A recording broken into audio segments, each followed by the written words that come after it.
The rough and tumble real estate market. By most indications, it looks like we've been through a brawl. Mortgage defaults are up at record levels. Sales are up, but that's because almost half of them are foreclosed properties. And the median home price is down 51%, a dramatic drop from peak prices 2 years ago. So, it's time to buy, right? Well, maybe. Correspondent Judy Muller found it depends on where you're looking.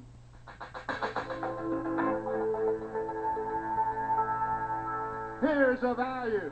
It's 75, could have been 80, could have been 80, could have been 80. 80,000, not a 5, not a 5, not a 5. Southern California real estate.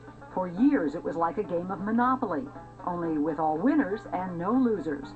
Third, 65 and change, could have been 70. Now it's more like a game of pickup sticks. These are all REO assets. They're all foreclosed homes from motivated sellers. With buyers picking through the wreckage and wondering whether the time is right to pick up a bargain. 60,000, could have been 65. 65, I got 67, 5, I got 70. And some of these prices haven't been seen in Southern California in decades. Start about cheap. How about 30 grand? 30. The question here is the one a lot of us are asking. Is now a good time to buy a house in Southern California? 50,000 once, twice. Third and last call. Sell it subject to, Jonathan. Thank you. What's your number, sir? You have seen a spectacular decline in prices in the state of California, here in Southern California, something on the order of 45% from the peak.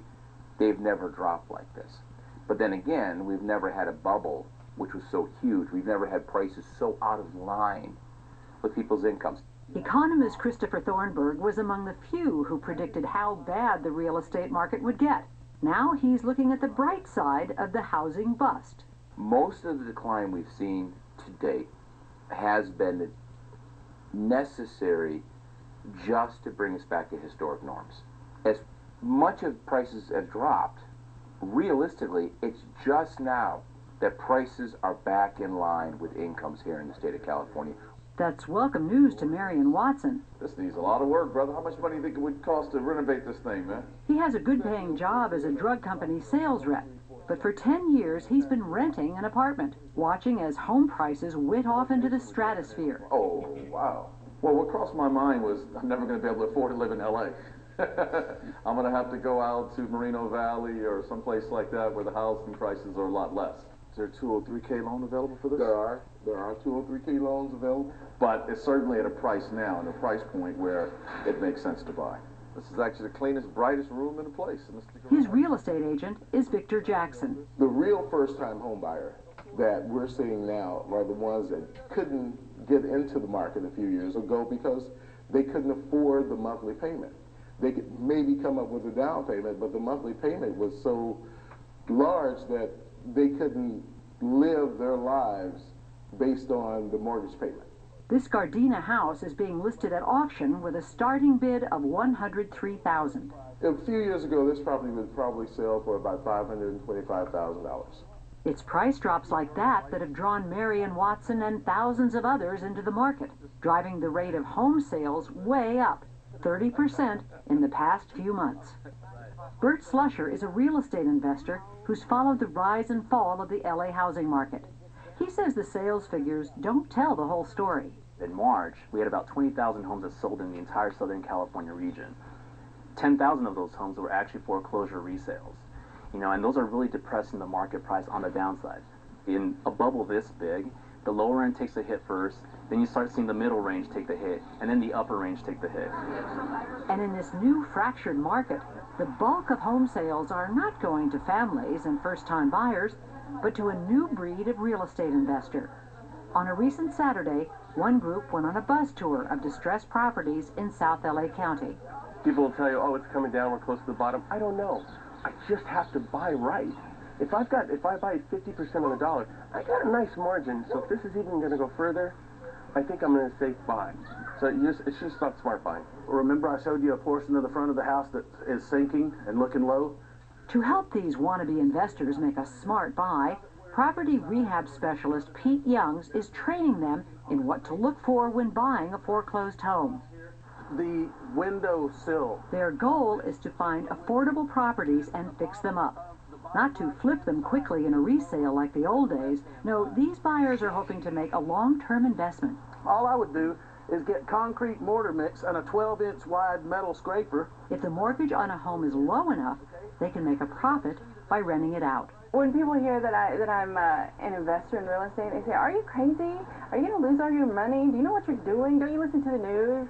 And I tell my friends and family, stop watching the news. And who are the investors looking to rent to in this market? With the high rate of foreclosures, everyone losing their homes, they need a place to live. You'll see the nails. When you have foreclosure on your credit, it's really difficult to turn around and try to buy something else for a while. Where are they going to go? They're your new renters. The housing bust may have created a reversal of fortunes among homeowners and renters in the hard-hit areas, but in the high-end markets, the old status quo is hanging on, but just barely. Those markets are a lot more resistant, and they have a higher buffer because typically people that live there have higher incomes. So people are a lot less likely to sell a home because, you're not going to sell your home for 50% off. Many homeowners in the high-end neighborhoods have simply taken their homes off the market, not wanting to sell at a discount. So while home sales are on the rise elsewhere, in a place like Santa Monica, there's been a sales drop of over 1/3. And that's truly, I guess, where we're at right now. That's a stalemate. Which means that real estate agents like Mike Mandikik have had to find new sources of income. 3 years ago, we filmed Mike and his business partner as they checked up on multi-million-dollar properties in the streets above Sunset Boulevard. Today, he's making ends meet with foreclosures in working-class areas like San Fernando. Judy, you got to do what you have to do. If you want to survive in this business, you got to go along with the flow. You've got to say, hey, Mike, there's not the opportunity is selling these foreclosures right now.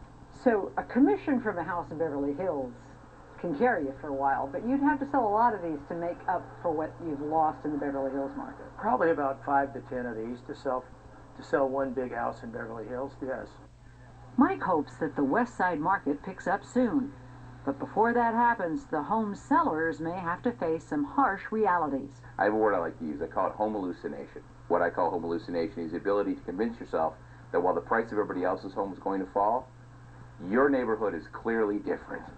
People used to believe that their houses could only grow in value, especially in those pricey neighborhoods long considered to be safe bets. Now, all bets are off. Why?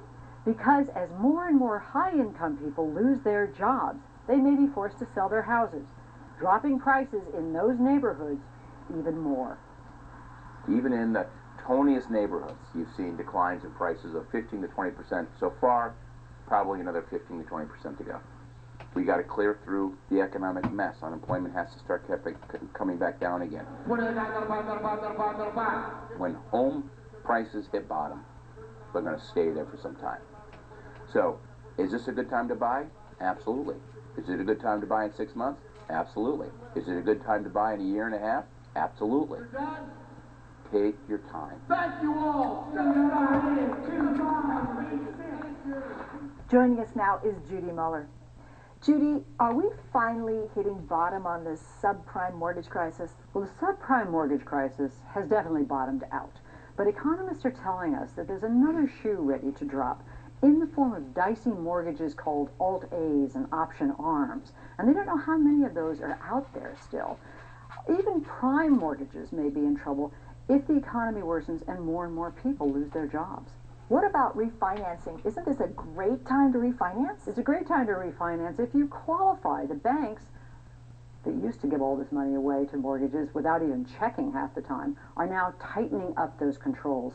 So it's harder to get a mortgage, it's harder to refinance. But if you qualify, the rates are never going to be this low again. And how about the whole California psychology of real estate? You know, real estate was generally considered our gold mine. California has always been considered the land of opportunity, optimism, and that's always been connected to real estate, owning your own place, the American dream. Right now, we're in a reality check, and some of that optimism is definitely into pessimism. Now, we're also the state that's forever blowing bubbles, so the economists tell us perhaps there'll be a bubble on the horizon one of these decades. Judy Muller, thank you so much. Coming up, Down and Out in Venice. Is the city becoming the new Skid Row? People moved in and they want to change it. And they want it to be clean, pristine, cookie cutter, no riffraff. That's next on SoCal Connected.